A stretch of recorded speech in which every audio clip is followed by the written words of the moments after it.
બનાસકાંઠાના પાલનપુરમાં માનવતાને શરમ આવે તેવી ચકચારી ઘટના સામે આવી છે, જેમાં આરોપી નિકેશ પટેલે પોતાની પત્ની ગમતી ન હોવાથી તેના મિત્રો સંજય ઠાકોર, અશોક ઠાકોર અને સચિન દરબારની મદદથી માત્ર ₹50,000માં અન્ય જગ્યાએ તેને વેચી મારી હતી અને આ ગુનો છુપાવવા માટે આરોપીએ પાલનપુરના પશ્ચિમ પોલીસ મથકે પોતાની પત્ની ગુમ થયાની ખોટી ફરિયાદ પણ નોંધાવી હતી, પરંતુ પોલીસે તપાસ હાથ ધરીને યુવતીને શોધી કાઢી હતી। પોલીસ પૂછપરછમાં પરણીતાએ ખુલાસો કર્યો હતો કે નરાધમોએ તેના દાખીના પણ પડાવી લીધા હતા અને તેને ગોંધી રાખીને તેના પર દુષ્કર્મ ગુજાર્યું હતું। આ ભયાનક હકીકતો સામે આવતા જ પાલનપુર પશ્ચિમ પોલીસના પીઆઈ આર.કે. પટેલ અને તેમની ટીમે ગણતરીના કલાકોમાં જ સપાટો બોલાવીને અગાઉ પણ ગુનાહિત ઇતિહાસ ધરાવતા મુખ્ય આરોપી નિકેશ પટેલ સહિત કુલ 7 શખ્સોને ઝડપી પાડીને જેલ ભેગા કર્યા છે અને વધુ તપાસ હાથ ધરી છે। બનાસકાંઠા જિલ્લામાં પાલનપુર શહેર ખાતે પાલનપુર પશ્ચિમમાં ગત તારીખ 11/5/2026ના રોજ નિકેશભાઈ વનાભાઈ પટેલ રહે રબારીવાસ ઊંડિયાવાડી, જેઓએ પોતાની પત્ની ગુમ થયા હોય તે બાબતની પાલનપુર પશ્ચિમ પોલીસ સ્ટેશનમાં ગુમ જણાવજો નોંધાવેલ હતી। આ અન્વયે પાલનપુર પશ્ચિમ પીઆઈ આર.કે. પટેલ અને તેમની ટીમ દ્વારા આ ગુમ જણાવજો બાબતે તપાસ કરવામાં આવી રહી હતી। તે દરમિયાન પાલનપુર પૂર્વ પોલીસ સ્ટેશન ખાતે જે ગુમ જણાવજો જેમને આપેલી હતી નિકેશ, એમની પણ ગુમ જણાવજો 13/5ના રોજ પાલનપુર પૂર્વ પોલીસ ખાતે નોંધાઈ છે। આ બાબતે પોલીસ દ્વારા શંકા ઉભરતા અને આ બાબતે માનનીય રેન્જ આઈજીસી પરિચિતા રાઠોડ મેડમ અને બનાસકાંઠા જિલ્લા પોલીસ વડા શ્રી પ્રસાદ સુંબી સાહેબ દ્વારા આ બાબતે તમામ ગુમ જણાવજોમાં ખૂબ તરસ્પર્શી અને ખૂબ જ ઝીણવટપૂર્વક તપાસ કરવા માટેની સૂચનાઓ હોય અને આ બાબતે જે બંને બાબતે ગુમ જણાવજો જે નોંધાયેલી હતી એમાં પ્રાથમિક દ્રષ્ટિએ પોલીસને શંકા જણાતા પોલીસ દ્વારા આ બાબતે ઊંડી તપાસ કરવામાં આવી હતી।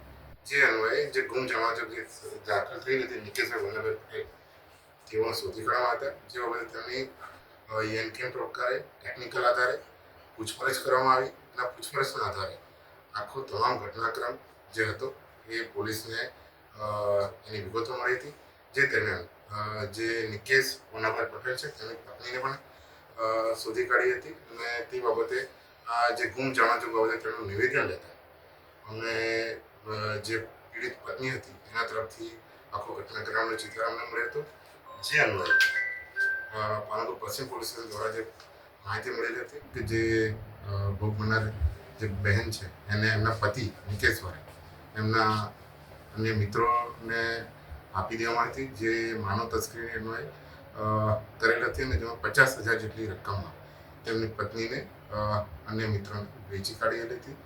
જે બાબતે પાલનપુર પશ્ચિમ દ્વારા પોલીસ દ્વારા જે ભોગ બનનાર પીડિત બહેન છે એમને કાયદાકીય જ્ઞાન બી આપવામાં આવ્યું હતું અને એમને કોન્ફિડન્સ આપવામાં આવ્યો કે આ બાબતે પોલીસ હંમેશા એમની સુરક્ષા માટે તત્પર છે અને એમને વિશ્વાસ આપીને અહીંયા પાલનપુર પશ્ચિમમાં એ બાબતે ગુનો દાખલ કરવામાં આવ્યો અને તે અન્વયે આ જે ભોગ બનનાર જે પીડિત બહેન છે તેનું જે નિકેશના મિત્રો દ્વારા બળાત્કાર ગુજારવામાં આવ્યો હતો, જે અન્વયે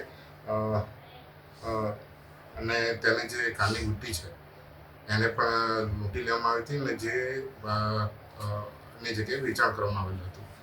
તો આ સમગ્ર ઘટનાક્રમ જ્યારે પોલીસને આ બાબતે પૂરી માહિતી મળે છે તો તમામ આરોપીઓને ગણતરીના કલાકોમાં પકડી પાડવામાં આવે છે। આમાં ટોટલ 7 જેટલા આરોપીઓને અત્યારે હાલ પોલીસે પકડી પાડેલ છે અને તમામના જ્યુડિશિયલ કસ્ટડીમાં ત્યાં કોર્ટમાંથી નામદાર કોર્ટમાંથી રિમાન્ડ પણ લેવામાં આવેલ છે। આ ગંભીર ગુના બાબતે ખાસ કરીને આ જે નિકેશ જે આરોપી છે અને ભૂતકાળમાં પણ આ રીતના ગુનાહિત તેનું માણસ પર રહેલું છે। ભૂતકાળમાં અન્ય સમાજની દીકરીઓને ભગાવી જઈને ફોસલાવીને ભગાડી ગયેલ છે અને તે બાબતે ગુમ જણાવજો થયેલ હતી તેની પણ પોલીસ દ્વારા ઊંડાણપૂર્વક તપાસ કરી રહેલી છીએ। તદુપરાંત તમામ પાલનપુરની જનતાને અમારો ખાસ મેસેજ છે કે ક્યાંય પણ ઘરેલું હિંસા કે બીજા અન્ય કોઈ પ્રકારે પીડિત જે પણ મહિલા હોય કોઈ પણ બાબત હોય તો આપણા નજીકના પોલીસ સ્ટેશનમાં કાં તો પછી જિલ્લા કક્ષાએ જે મહિલા પોલીસ સ્ટેશન આવ્યું છે પાલનપુર ખાતે ત્યાં આપ સંપર્ક કરી શકો છો। અભિયમ 112 હેલ્પલાઇન જે આપેલી છે એમાં પણ આપ પોલીસને જાણ કરી શકો છો। બનાસકાંઠા પોલીસ આપની સેવા માટે તત્પર છે અને કોઈ પણ એવા પ્રશ્નો હશે, કોઈ પણ એવા કંઈક પણ આપણે સામાજિક કે આર્થિક કે પછી અન્ય ઘરેલું કે પ્રશ્નો હશે એનું પણ નિરાકરણ પોલીસ દ્વારા કરવામાં આવશે. જે મુખ્ય આરોપી જે નિકેશ છે એના પર ભૂતકાળમાં પાલનપુર પૂર્વ પોલીસ સ્ટેશનમાં નોકર ચોરીનો પણ એક ગુનો દાખલ થયેલો હતો. તદુપરાંત આ જે આરોપી છે ભૂતકાળમાં પણ 2 જેટલી યુવતીઓને પરણિત હોવા છતાં ભગાડી લઈ ગયેલો હતો. તે રીતનું અમારે જાણવામાં આવેલું હતું અને જે બાબત અમે રેકોર્ડ પર તમામ વસ્તુ લીધેલી છે. હાલમાં આ જે તપાસ છે એ અત્યારે પાલનપુર પશ્ચિમ police PI R K Patel નામ ચલાવી રહ્યા છે. આ બાબતે તમામ જગ્યાના ટેકનિકલ પુરાવા તદુપરાંત તમામ જગ્યાના પંચનામા અને જે ગુના સબબ જે અમારે જે કાર્યવાહી કરવાની હતી એ તમામ કાર્યવાહી આર કે પટેલ નામ કરી રહ્યા છે. વિગતવારની જે બીજી અન્ય તપાસમાં જે કંઈક માહિતી ખુલશે એ આપ સર્વેને સર્વ કરવામાં આવશે.